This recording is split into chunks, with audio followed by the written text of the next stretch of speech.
बंदा आप में से मुझे ऐसा करे कि जो हमारे आज के टॉपिक्स हैं मेन उसका ऐसे चैट में मैसेज करें कि कौन कौन से टॉपिक्स हैं। व्हाट्सएप में मैंने किया हुआ है।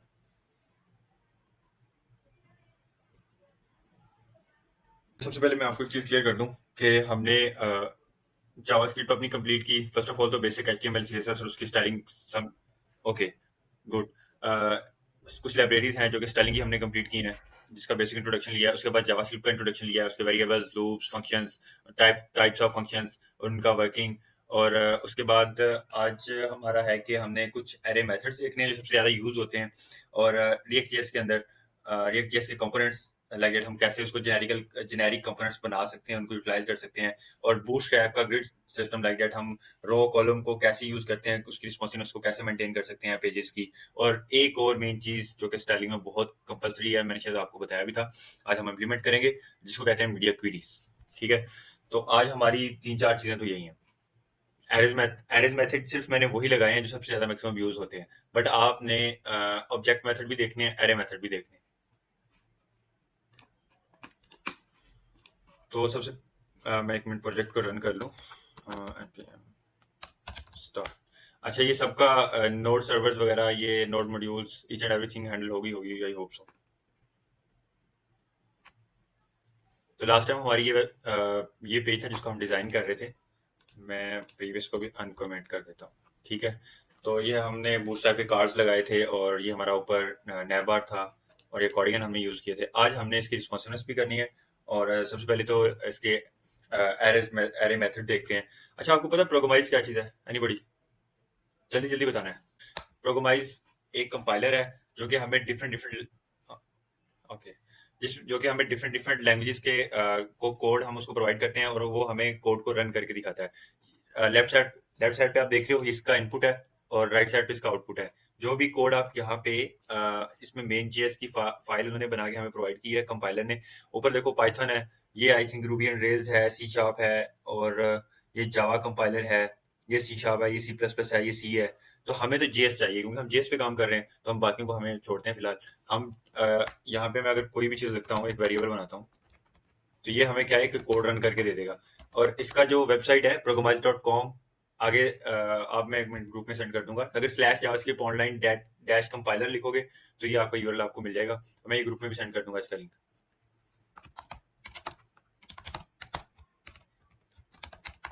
ये देखो, मैंने डेटा का एक वेरिएबल बनाया और इसको मैंने रन किया। तो क्या ये मुझे राइट साइड पे अपना आउटपुट दे देगा? इसी तरह ये मुझे अगर फॉर एग्जांपल मैं ऑब्जेक्ट्स लेता हूँ, एरेज लेता हूँ, ये देखें, ये पाकिस्तान उसने मुझे एक्चुअल ना ये कंटेंट भी साथ आ रहा है। मैं इसको रिमूव कर देता हूँ सो दैट आप कंफ्यूज ना हो कि ये कहाँ से आ रहा है। ट्राई प्रोग्रामाइज डॉट प्रो, ये पाकिस्तान आ गया है। अगर मैं इसके अंदर कुछ भी लिख दूंगा ना, ABCDEFG कुछ भी, तो ये हमें यहाँ पे रन करा देगा। ये स्ट्रिंग है, तो ये स्ट्रिंग हम इसने हमें यहाँ पे प्रिंट करवा के दे दिया। इंटीजर भी डालेंगे तो हमें इंटीजर दे देगा। फ्लोट आपको आई होप्स मैंने पढ़ाया है और आपको पता होगा कि इंटीजर क्या होता है, फ्लोट क्या होता है। ये डेटा की टाइप्स हैं और प्रिमिटिव नॉन प्रिमिटिव डेटा के क्या डिफरेंसेस हैं, कौन सा डेटा म्यूटेबल है, कौन सा अनम्यूटेबल है, प्रिमिटिव डेटा म्यूटेबल है या अनम्यूटेबल। हाँ, गुड है। बस ये चीजों को आपने मैं बार बार इसलिए रिमाइंड करवाता हूँ क्योंकि यही बेसिक्स हैं आपकी, यही इंटरव्यूज के अंदर क्वेश्चंस होने हैं, और यही अगर आपको ना आए तो बस फिर आपका किया कराया गया। अच्छा, फर्स्ट ऑफ ऑल हम सबसे पहले देखते हैं लूप मैप को। मैंने एक फाइल बनाई हुई है, वहां पे मैंने सारी चीजें लिखी हुई हैं। मैप एक हमारा लूप, 1 मिनट इसको हम अनकमेंट कर दें। हमारे पास एक एरे है और हम इसके अंदर ऑब्जेक्ट्स भी ले सकते हैं, इसके अंदर क्या उसे कहते हैं, स्ट्रिंग्स भी ले सकते हैं, फ्लोट्स भी ले सकते हैं। अभी मैंने फर्स्ट ऑफ इंटीजर्स लिए हुए हैं, इंटीजर्स को मैंने मल्टीप्लाई बाय 2 किया हुआ है। अगर मैं इसको खत्म कर दूं, ये आउटपुट है उसका, तो इसको कंसोल किया हुआ है मैंने। यहाँ पे नीचे मैं रन करता हूँ तो ये मुझे ईच एंड एवरी देगा। जितने इसके अंदर डिजिट्स हैं उसको 2 पे मल्टीप्लाई करेगा, 2/1 इज इक्वल टू 2। इसी तरह ये मल्टीप्लाई करता जाएगा 10 तक। सपोज मैं इसको कहता हूं कि जस्ट मुझे कुछ भी ना, ये मल्टीप्लाई बाय ना करे 2, ये जस्ट मुझे ऐसे ही करके दे दे 1/1। ये इसने लूप चलाया तो इसकी इटरेशन किया, और फॉर जैसे फॉर लूप चलता है सेम वैसे इसका सिनेरियो जिसमें जस्ट ये है। अच्छा, आपको फॉर ईच लूप भी अभी हमने यूज करना है। फॉर ईच और मैप का डिफरेंस मैं आपको बता दूं जरा। अभी हम कर रहे हैं मैप लूप। ये हमने नंबर्स एरे उठाई और यहाँ पे आगे मैप का फंक्शन लगाया, और एक्चुअल सिंटैक्स इसका ये है। 1 मिनट, ये इसका एक्चुअल सिंटैक्स है। मैप का फंक्शन लगाने के बाद हमने उसके अंदर एक मैंने तो एनयूएम नम लिखा है ना, आप इसमें आइटम दे सकते हो, कुछ भी लिख सकते हो, ठीक है, ये जरा मीनिंगफुल है। तो आप इसको कंसोल करो, यहाँ पे इटरेट करवा लोगे जो भी आप। फॉर एग्जांपल मैं चाहता हूँ कि जो डबल है ना, मुझे सिर्फ इसका 2 इंडेक्स पे पड़ी हुई चीज चाहिए। तो 2 इंडेक्स पे पड़ा है डिजिट 3 0 1 2। इंडेक्सिंग भी मैंने आपको क्लियर करवाई है, तो इंडेक्सिंग भी बार बार रिपीट इसलिए कर रहा हूँ कि रिमेंबर रहे चीजें। मैं कोई भी इंडेक्स लिख दूंगा तो ये मुझे इंडेक्स निकाल के दे देगा। तो अगर मैंने पूरे की पूरी वो मुझे चीजें चाहिए तो ये मुझे पूरी की पूरी मैप करवा के देगा। मैं आपको इसका जो है क्या उसे कहते हैं, मैप का थोड़ा सा एलैबोरेट कर देता हूँ चीजों को, ताकि फिर हम आगे फिल्टर करेंगे, फाइंड करेंगे, फॉर ईच करेंगे, थोड़ा थोड़ा डिफरेंस बताऊंगा और उनको यूटिलाइज करेंगे। आगे मैं एक ऑब्जेक्ट बनाता हूँ इसके अंदर। यार एक ऑब्जेक्ट मैंने बना के रखा तो था इधर, अगर पड़ा हुआ तो नहीं बनाना पड़ेगा। ओके, बना लेते हैं। ये अरे ये हमारे पास ऑब्जेक्ट आ गया, नेम वहाब, ठीक है, एज 20। तो ऐसे तो हम बहुत सारी कीज दे सकते हैं, की वैल्यूज दे सकते हैं। एक्चुअली ये आपकी की पेयर्स हैं, ठीक है। तो लेफ्ट साइड पे आपकी की है जो कि नेम है, राइट साइड पे आपका वैल्यू है जो कि वहाब है, और एज 20 है, ये आपका वैल्यू है। ये आपने हमेशा ये चीज याद रखनी है। अब मैं 3 ऑब्जेक्ट्स ले लेता हूँ, ठीक है। उसके बाद मैं सिद्रा का नेम डाल देता हूँ और इसकी एज 18 कर देता हूँ, और उसके बाद मैं शमा का नेम डाल देता हूँ और इसकी मैं 21 कर देता हूँ, ठीक है। अब ये है कि 22 का थोड़ा सा डिफरेंस आ गया एजेस में भी। अब हमें क्लियर हुआ कि हमने इसको मैप करना है, और हमें इसकी एजेस सॉरी नेम और एज चाहिए, और हमने कैसे प्रिंट करवानी है। Let's check.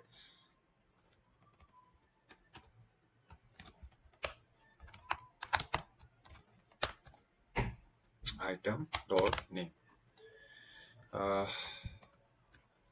इसको रन करता हूँ।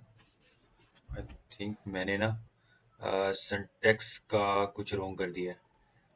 एक मिनट। VS कोड में तो आपको पता है कि सिंटेक्स हमें सेम एज इट इज मिल जाता है। Item dot name, let's see.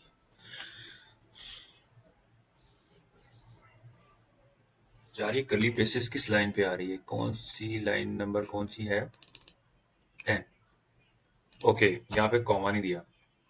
जो भी ऑब्जेक्ट लगेगा उसके बाद आप कॉमा देंगे, ठीक है, नहीं तो ये एरर देगा। अब देखो क्या है कि उसने मुझे नेम जितने भी थे वो रिटर्न करवा दिए और उनको प्रिंट करवा दिया। ये हमने ऑब्जेक्ट को ट्रेड किया, मैनिपुलेट किया, उनकी वैल्यूज यहाँ पे प्रिंट करवाई हैं। और अगर मुझे इसकी एज चाहिए तो मैं यहाँ पे एज भी प्रिंट करवा सकता हूँ, और अगर मुझे इसकी दोनों चीजें चाहिए तो मैं आइटम डॉट नेम और आइटम डॉट एज प्लस करूंगा तो मेरी दोनों चीजें यहाँ पे प्रिंट होके आ जाएंगी। तो ये आपका मैप फंक्शन है। और हमेशा याद रखिएगा आपका मैप फंक्शन एक न्यू एरे रिटर्न आपको जब रिटर्न करता है, आपको एक न्यू एरे क्रिएट करके देता है। जी जी, पूछें पूछें क्या क्वेश्चन।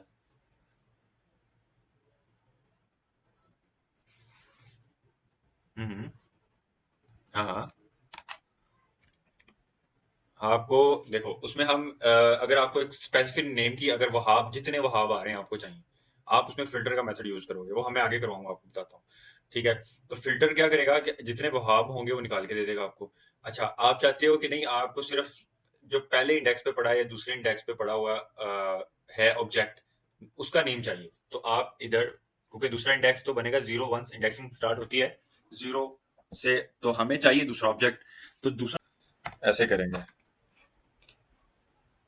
एक मिनट, अभी मुझे चाहिए था मेरा 1 इंडेक्स पे पड़ी हुई चीज, ठीक है। तो मतलब सेकंड ऑब्जेक्ट चाहिए था, तो मैंने जो डबल डेटा पे अपना मैप चलाया हुआ था ना, उससे क्या करूंगा मैं, उसे अपना यहाँ पे इंडेक्स दे दूंगा कि मुझे फलाना इंडेक्स चाहिए। आप क्या पूछे थे वहां, बोले आप क्या पूछे थे आप? अच्छा, तो क्या है कि नहीं वो हम रोंग कर रहे थे वो। एक्चुअल ना आपको मैं एक चीज बता दूं, अगर आपके कंसेप्ट क्लियर हैं, आप जावास्क्रिप्ट में हैं, आप पीएचपी में हैं, आप सी शॉप में हैं, आप डॉट नेट मतलब कुछ भी कर रहे हो आप, तो अगर आपके बेसिक कंसेप्ट क्लियर है ना कि ये लूप्स हैं, ये वेरिएबल्स हैं, ये टाइप्स हैं, ये डेटा टाइप्स हैं, ईच एंड एवरीथिंग आपको क्लियर है, तो आपका किसी भी लैंग्वेज में मूव करना आपके लिए इशू नहीं है, आप इजीली मूव कर जाओगे, ठीक है। ये बात हमेशा याद रखिएगा। और दूसरी बात, अच्छा अभी मैंने वहां भी इधर 2 कर दी, ठीक है। एक की 24 एज है, एक की 20 है। अब मैं इधर लगाऊंगा फिल्टर मेथड, फिल्टर, और आइटम डॉट नेम करूंगा अगर इक्वल टू है, इसका नेम और value type each and everything मुझे चेक करके दे वहाब, तो मुझे सारे वहाब निकाल के दे दे, यहाँ पे प्रिंट करवा दे, उनके नेम प्रिंट करवा दे। Let's see. तो उसने मुझे 2 ऑब्जेक्ट प्रिंट करवा दिए और बताया कि आपके पास 2 ऑब्जेक्ट पड़े हैं। ठीक है, 1 मिनट, ये देखें, आपके पास 2 ऑब्जेक्ट पड़े हैं, एक की एज 24 है, एक की 20 है। अगर मैं यहाँ से, एक तो यार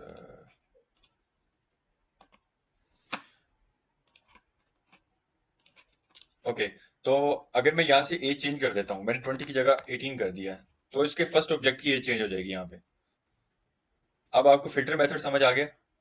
फिल्टर और मैप, ये दोनों मेथड्स में, एरर्स मेथड में किसी का कोई क्वेश्चन हो, ये टू मच यूज होते हैं, ऐसे कह लें।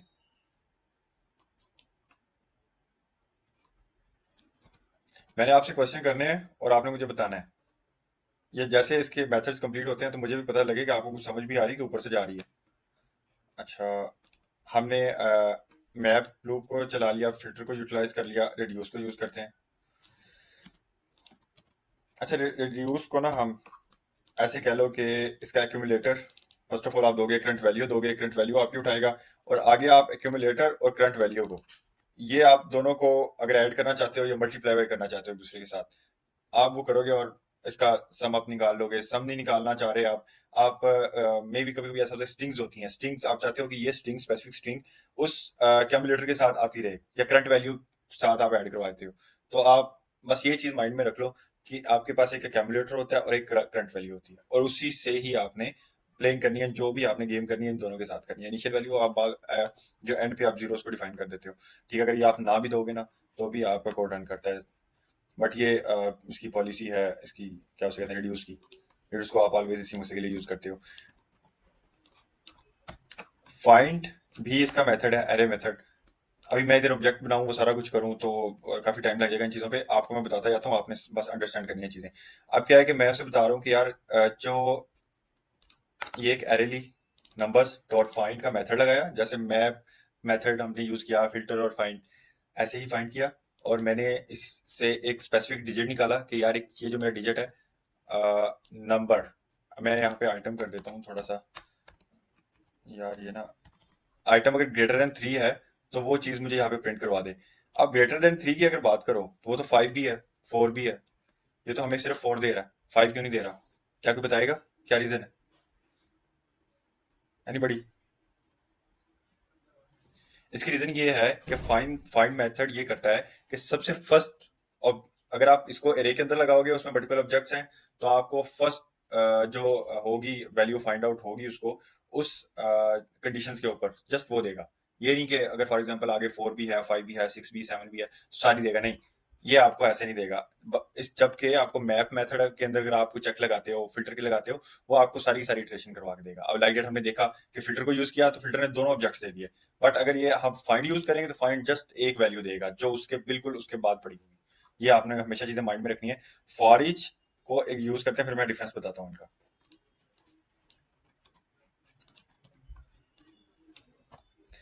सेव मैंने एक करे ली और इस पे लगाया मैंने फॉर ईच और मल्टीप्लाई बाई 2 कर दिया, और ये क्या कर रहा है, हर एक के साथ मल्टीप्लाई कर रहा है। अगर यही मैं यहाँ पे ऑब्जेक्ट लेता, एरे लेता लाइक दैट, ये वाला जो कि हमने पहले हम कर चुके हैं, ये चीज हम पहले कर चुके हैं, लेकिन हमने मैप मेथड यूज किया था। ये देखो, फॉर ईच अगर हम करेंगे तो क्या है कि वही पर्सन डॉट नेम और पर्सन डॉट एज निकाल के दे देगा। यहाँ पे मैंने आइटम यूज किया था, बट यहाँ पे पर्सन राइट किया हुआ है। ये चीज माइंड में रखनी है, जो चीज यहाँ पे आप राइट करोगे वही आगे डिफाइन करोगे।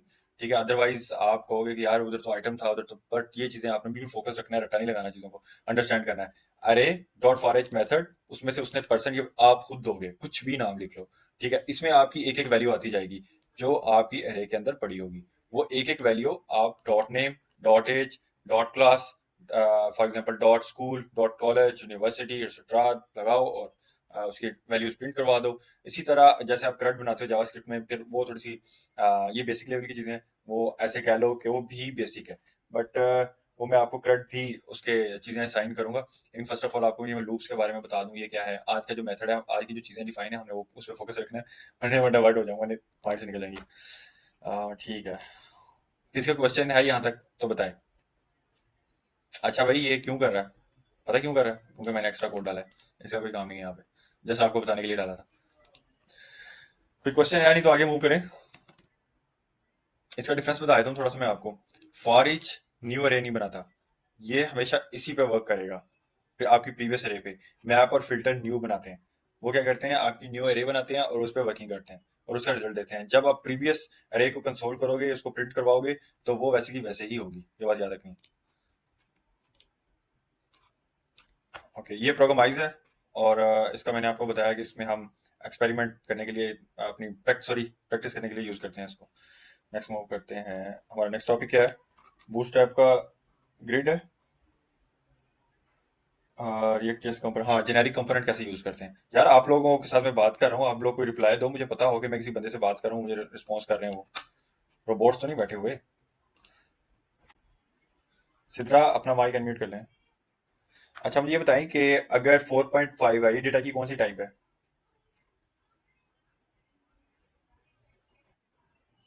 ओके। और अगर मैं 4.5 को एक स्ट्रिंग के अंदर लिख दूं, तो ये डेटा की कौन सी टाइप होगी?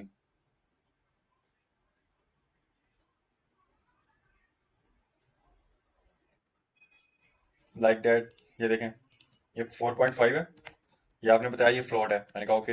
अब मैं कोर्स के अंदर ये लिख देता हूँ, अब ये क्या बन गया? ये फ्लॉट है। डेटा कौन सी टाइप बन गई है? मैं डेटा की टाइप पूछ रहा हूँ, ये डेटा की कौन सी टाइप है? अगर मैं एक वेरिएबल में, कौन सी बनती है?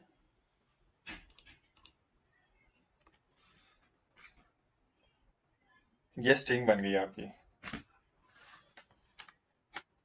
हाँ, थोड़ा सा ये स्ट्रिंग बन गई है आपकी। अगर करेक्टर्स, स्ट्रिंग्स, फ्लोट, इंटीजर्स, ये सारी जितनी भी चीजें हैं, बिग इंट, इन पे वर्किंग करें, अपना टाइम दें। अच्छा, आज जेनेरिक कंपोनेंट की बात करते हैं। मैंने लास्ट टाइम आपको बताया था, आज मैप इसलिए पढ़ाया है क्योंकि आज मैप यूज करना है। ओके। तो जेनेरिक कंपोनेंट ये होते हैं कि हम एक कार्ड बनाएंगे और उस कार्ड के अंदर अपना अरे ऑफ डेटा सेंड करेंगे और वहां पे एक मैप लगाएंगे। अगर हम टेस्ट ऐप के अंदर आए तो ये देखें कितना लंबा कोड है, कितना लेंथी कोड है। हमने सारा उड़ा देना है, हमने सिर्फ एक कार्ड रखना है और उस पर मैप चलाना है। और इस टेस्ट ऐप के अंदर ये जो कार्ड टाइटल है, ये जो डेटा, ये सारा हमने उधर से भेजना है। अब मैं क्या करता हूँ, मैं चैट जीपीटी पे आता हूँ और इसको बताता हूँ कि भाई तू इस तरह कर, मुझे आ, ये चैट जीपीटी भी यूज करना सीखो। अभी मैं प्रॉम्प्ट लूंगा इसको, और प्रॉम्प्ट किस तरह दी जाती है आपने फोकस करना है। इसको मैं बताता हूँ, क्रिएट। अच्छा, मैं इसको स्पेलिंग गलत भी दे दूंगा ना, इससे पता है मैं क्या चाह रहा हूँ, ये कर देगी। Create an array and which have four objects and की values will be name, age, school, college, and provide all keys dummy data। अब मैंने स्पेलिंग भी गलत लिखे हैं, मेरा फ्रेज भी अगर देखा जाए तो कहीं ना कहीं रॉन्ग होगा, लेकिन चैट जीपीटी क्या करेगा, मुझे एग्जैक्ट वो चीज़ उठा के देगा जो चीज़ मुझे चाहिए। मसला कर रहा है चैट जीपीटी। अब देखो, मैंने से वो प्रॉम्प्ट दिया, इसने मुझे स्कूल दे दिया, कॉलेज दे दिया, नेम दे दिया और एज दे दी। ये सारा डमी डेटा उसने मुझे हर ऑब्जेक्ट का डिफरेंट डेटा प्रोवाइड कर दिया। अब मैं ये डेटा यहाँ से उठाऊंगा और अपनी ऐप डॉट जेएस में यहाँ पे डिफाइन कर दूँ। ओके। अब मैंने इसको यूज नहीं किया, अब मैं इस डेटा को उठाता हूँ अपनी टेस्ट ऐप के अंदर एज अ प्रॉप पास कर रहा हूँ। मेरी जो वर्डिंग है इस पर फोकस करना है। मैं अब टेस्ट ऐप के अंदर आता हूँ और वो जो प्रॉप पास किया है मैं यहाँ पे सेम दे दूंगा कि मुझे यहाँ पे, अगर आप इसको कंसोल करोगे, ये प्रोफेशनल तरीका है कि जब भी आप प्रॉप पास करते हो, उसको कंसोल करते हो, क्या है, क्या वो आ गई हैं आपके पास चीजें जो आपने वहां से सेंड की हैं या नहीं आई, तो आपको क्लियर हो जाता है। ये आपके पास एरे आ गई है जो आपने वहां से एज अ प्रॉप सेंड की है। अब है कि क्या है कि मुझे इसको यूज करना है। मेरे पास यहाँ पे कितने कार्ड बन रहे हैं? 4 कार्ड्स, 1 2 3 4। अब मैं क्या करूंगा, सारे कार्ड उठा देता हूँ। ये गए, 3 कार्ड गए, एक कार्ड चलेगा हमारा। मैं ये उठाता हूँ और यहाँ पे लगाता हूँ मैप। डेटा एरिया है मेरे पास, डॉट मैप, और यहाँ पे मैं लेता हूँ आइटम और की। अच्छा, की क्या करती है, हमें एक यूनिकनेस प्रोवाइड करती है स्पेसिफिक ऑब्जेक्ट की या स्पेसिफिक आइटम की, कुछ भी हो उसका, हमें स्पेसिफिक एक आइडेंटिफिकेशन प्रोवाइड करती है। यूनिकनेस के लिए हम की यूज करते हैं, ये इसकी फीचर्स के अंदर है मैप के अंदर। तो यहाँ पे मैं रिटर्न करता हूँ जो कि मैंने आपको बताया कि अच्छा एक चीज़, मैंने ये फ्रेगमेंट्स लगाए। फ्रेगमेंट्स क्या होता है कि अगर आपके पास 3 से 4 डिव है तो आप उसको फ्रेगमेंट के अंदर बंद कर दोगे तो आपके पास किसी किस्म का एरर नहीं आएगा, क्योंकि फ्रेगमेंट जरूरी है रिटर्न के बाद लगाना, नहीं तो वो आपको किस किस्म की एरर देगा। मैं दिखा देता हूँ आपको। ये एक डिव लिया, ठीक है, ये मैंने दूसरा सिंटेक्स लगाया और यहाँ से मैंने कर दिया ये ख़त्म, और ये मैंने लिख दिया दूसरी चीज़ें। सॉरी एक मिनट, अभी मुझे एरर देगा क्योंकि फ्रेगमेंट में बंद नहीं है। JSX expression must have one parent element, ये ऑलवेज एक पेरेंट एलिमेंट डिमांड करता है, तो मैंने फ्रेगमेंट लगाया था। अच्छा ये मेरा हमने कार्ड डिफाइन कर दिया यहाँ पे। अब क्या है कि इमेज यही लगी रहनी दें और हम यहाँ पे की दे देंगे की, सॉरी यहाँ पे इंडेक्स आएगा हमारा, ठीक है, और ये इंडेक्स को हमने की को डिफाइन कर दिया। इंडेक्स जैसे मैंने आपको बताया उसकी कोई भी एरे के अंदर जो चीज़ें पड़ी होती है उसकी इंडेक्सिंग कैसे होती है। अब टाइटल के अंदर हम लिखेंगे आइटम डॉट नेम, क्योंकि हमने वहाँ पे नेम दिया हुआ था। यहाँ पे आए, क्या है, नेम है, एज है, स्कूल है और कॉलेज है, ठीक है। अब सेम चीज़ें हम यहाँ पे दे देंगे और हमारा इतना बड़ा कंटेंट है ना वो ख़त्म हो गया। टेक्स्ट आ गया, यहाँ पे आप डाल दें जी आइटम डॉट स्कूल और फिर एक और टेक्स्ट डाल देते हैं आइटम डॉट कॉलेज, ठीक है। और यहाँ पे बटन तो हमने वहाँ पे नहीं डिफाइन किया, तो इसको हम थोड़ा सा प्रोफेशनल नेम देखें। अब देखें आपके ऑब्जेक्ट्स का डेटा यहाँ पे आ गया। आप सबसे पहले हमने क्या किया, एक एरे उठाई, यहाँ पे डिफाइन की, उसके अंदर की पेयर्स, ये आपकी की है, ये वैल्यू है, इसको हमने इनिशियलाइज किया और यहाँ से अपने टेस्ट ऐप जो हमने कंपोनेंट यहाँ पे इंपोर्ट किया हुआ था उसके अंदर डाटा एरे को एज अ प्रॉप पास किया और फिर उसी को यहाँ पे गेट करने के बाद मैप फंक्शन यूटिलाइज किया, वही मैप जो हम अभी पढ़ के आ रहे हैं, ठीक है। और उन्हीं का नेम, स्कूल, एज मैंने प्रिंट करवा दिए। ये रिजल्ट आपके सामने। अब यहाँ पे पहले जॉन डू आ रहा है, फिर स्मिथ है, फिर ब्राउन, माइकल ब्राउन है, एमिली डेविस है, ये देख लो वही चीजें पड़ी हुई हैं इसके अंदर, John Doe, Smith, Jane Smith, Michael Brown और डेविस। ओके, इसी तरह आप बढ़ाते जाओ, जो जो आपके पास इंफॉर्मेशन है, डिस्क्रिप्शन है उसकी, ठीक है, नेम है, फादर नेम है, एज है, कुछ भी है वो इस तरह डिस्क्रिप्शन जो जो अकॉर्डिंग टू द डिमांड वो आपको जब आप वेबसाइट बनाते हो तो मिलती हैं, आपको एक डॉक्यूमेंटेशन मिलती है, तो वैसे आप चलाते जाते हो। किसी का कोई क्वेश्चन यहाँ तक?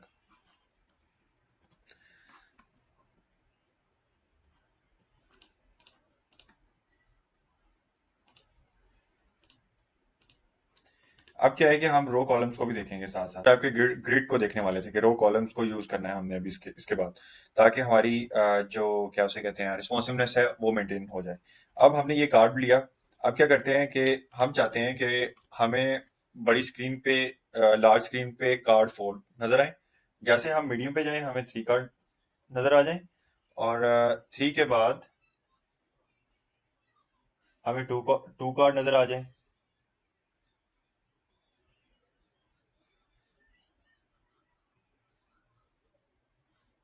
और उसके बाद मोबाइल व्यू में मुझे 1 कार्ड नजर आ जाए या 2 कार्ड नजर आ जाए।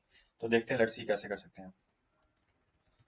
ये मेरा अगर ये पेरेंट डिव है, यहाँ पे मैं क्लास दे दूंगा रो, क्योंकि बूटस्ट्रैप हमने ऑलरेडी यूज की हुई है, सीडीएंस उसके लगाए, हमें दोबारा लगाने की जरूरत नहीं है, ठीक है। और ये है हमारा कार्ड, इसको मैं कार्ड को दे दूंगा क्लास एक बूटस्ट्रैप की। इसमें हम कर देते हैं कॉल एल जी कि लार्ज स्क्रीन पे 4 कार्ड नजर आए, तो हमें क्या करना पड़ेगा, 3 देना पड़ेगा इधर के 4 कार्ड्स हैं, क्योंकि एक रो में 12 कॉलम होते हैं, तो 12 को अगर 4/3 इज इक्वल टू 12, ठीक है, अंडरस्टैंड, समझ आई नहीं आई कि कॉल एल जी 3 के ना हमारे पास ऐसे कह लें ये 3 डिव बन जाएंगे। ये एक मिनट, सॉरी, ये हमारे पास अगर इसको हम करें ऐड, तो 3 को 4 टाइम ऐड करें तो हमारे पास कितना आता है 12, तो हमारे पास 4 डिव बन गए, क्योंकि हमारे पास 4 ऑब्जेक्ट्स हैं ना उधर, वो 4 ऑब्जेक्ट को हमने आगे मैप किया हुआ, ठीक है। अब मेरे पास, मैं कहता हूँ लार्ज स्क्रीन पे मुझे ये 4 कॉलम डिस्प्ले हो और मीडियम पे जैसे जाऊं मैं कॉल MD6, तो 6/6 इज इक्वल टू 12, तो मीडियम स्क्रीन पे मेरे पास आ जाएंगे 2 कार्ड, ठीक है। और जैसे मैं जाऊंगा इसकी स्मॉल स्क्रीन पे या बिल्कुल मोबाइल व्यू में, तो मैं इसको जस्ट कॉल 12 दे दूंगा कि पूरी की पूरी स्क्रीन ले ले एक कार्ड मेरा। लेट्स सी क्या करता है।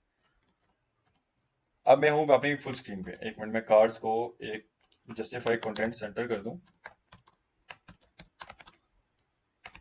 ये बूटस्ट्रैप की यूटिलिटीज हैं, आई होप आपको पता होगा। ये देखिए, ये सेंटर में आपके कार्ड आ गए हैं। ये लार्ज स्क्रीन पे आपको 4 कार्ड डिस्प्ले हो रहे हैं। चलिए हम इसको इंस्पेक्ट करते हैं और चेक करते हैं। लार्ज स्क्रीन पे 4। हम आई इसकी मीडियम स्क्रीन पे, तो मीडियम पे हमने क्या बताया हुआ है उसे। अच्छा ठीक है, ये रैप हो रहा है। ये मीडियम स्क्रीन है। 991 के बाद आपका मीडियम स्क्रीन स्टार्ट होता है। तो उसके बाद आपके 6x6 के ले लिए तो 12 कॉलम कंप्लीट। तो अब हम मोबाइल व्यू तक जाते हैं। ये आपका मोबाइल व्यू है। 668 आई थिंक इसका, हाँ 6698 बनता है। तो उसके बाद टिल एंड तक आपका मोबाइल व्यू है। तो आपकी रिस्पॉन्सिवनेस खराब नहीं हो रही, कहीं पे आपका कोड फट नहीं रहा। बिल्कुल ईच एंड एवरीथिंग स्मूथ है। आप अगर ये आपका मोबाइल, अगर हम देखें इधर से कोई मोबाइल आईफोन 12 प्रो है, इसको देखते हैं तो इसमें आपको कार्ड आपके इस तरह नजर आएंगे। ठीक है। उसके बाद सैमसंग गैलेक्सी A51/71 में आपके कार्ड इस तरह नजर आएंगे आपको। तो ये इसकी होती है रिस्पॉन्सिवनेस। तो ये बहुत ज़रूरी होती है ये चीज़ें करनी, ताकि आपको ग्रिड सिस्टम का आइडिया हो गया। आप बूटस्ट्रैप की रोज कॉलम कैसे यूज़ करते हैं। किसी को कोई क्वेश्चन है तो पूछे मुझसे, मैं इसको एक्सप्लेन कर देता हूँ।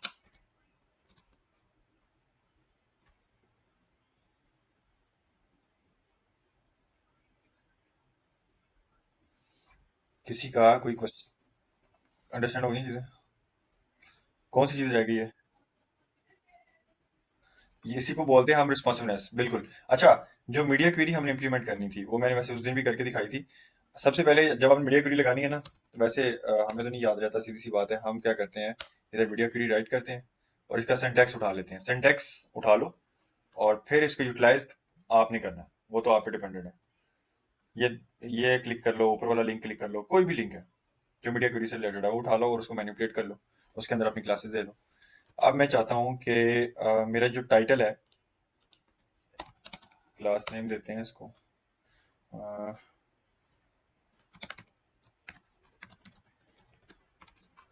मैंने इसको दिया कार टाइटल। और इंडेक्स में यूज कर लेते हैं, नहीं तो मुझे सेपरेट सीएसएस बना। ये सिंटैक्स है, जस्ट एक लाइन आपको चाहिए और यहाँ पे आप लगाओ।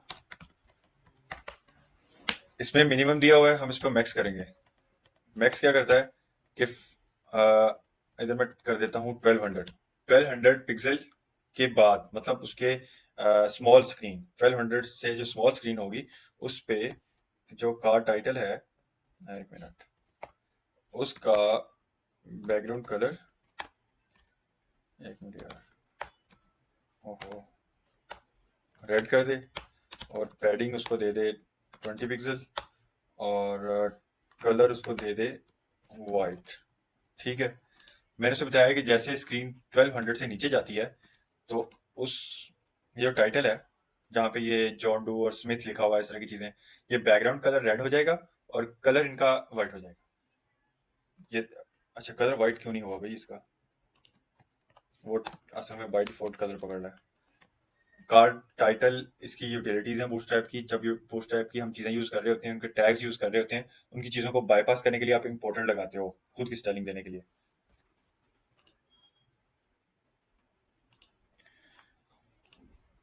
तो ये चीजें क्लियर होगी आपकी मीडिया क्वेरी। अच्छा, ये मिन मिन क्या होता है? मिन विथ, मैक्स विथ ये होता है कि आप 1200 से नीचे काम करना चाह रहे हो, और मिन होता है 1200 से ऊपर। अब ये क्या है, 1200 से ऊपर ये कलर रहेगा, जैसे 1200 से नीचे जाएगा तो वो नॉर्मलाइज हो जाएगा। ठीक है, आई होप सो ये आपका कंसेप्ट क्लियर हो गया होगा मिन और मैक्स का भी। मीडिया क्वेरी में मिन और मैक्स कैसे यूज करते हैं। कोई क्वेश्चन है इन चीजों को लेके तो बताओ। मैंने 3-4 चीजें थी आज की हमारी, वो मैंने बाइंड अप कर दी हैं। कल हम नेक्स्ट को इंस्टॉल करेंगे, नेक्स्ट को यूज करेंगे, नेक्स्ट के अंदर कंपोनेंट्स बनाएंगे, स्टेट्स को यूज करेंगे नेक्स्ट जेएस को। तो कल हम कल नहीं, मतलब मंडे से हम नेक्स्ट जेएस को स्टार्ट करेंगे। तो और हमने नेक्स्ट भी करनी है, नेक्स्ट वीक हमने नोट को भी देखना है, और जो लास्ट वीक है हमारा उसमें हमने ओनली पाइथन करनी है। हाँ जी, किसी का कोई क्वेश्चन है तो बताएं। आज आपने जेनेरिक कंपोनेंट्स, बोले बोले बोले। मैंने एक लेक्चर रिकॉर्ड भी किया हुआ है, वैसे मैं बता भी देता इसका काम सिर्फ ये होता है कि ये रिस्पॉन्सिवनेस के लिए यूज होती है। कभी कभी ये होता है कि आपको बड़ी स्क्रीन पे ये टेक्स्ट को बड़ा रखना पड़ता है। आप चाहती हो कि जैसे आप 1200 मतलब मीडियम मीडियम स्क्रीन पे जाओ, स्मॉल स्क्रीन पे जाओ, तो ये टेक्स्ट स्मॉल होता जाए।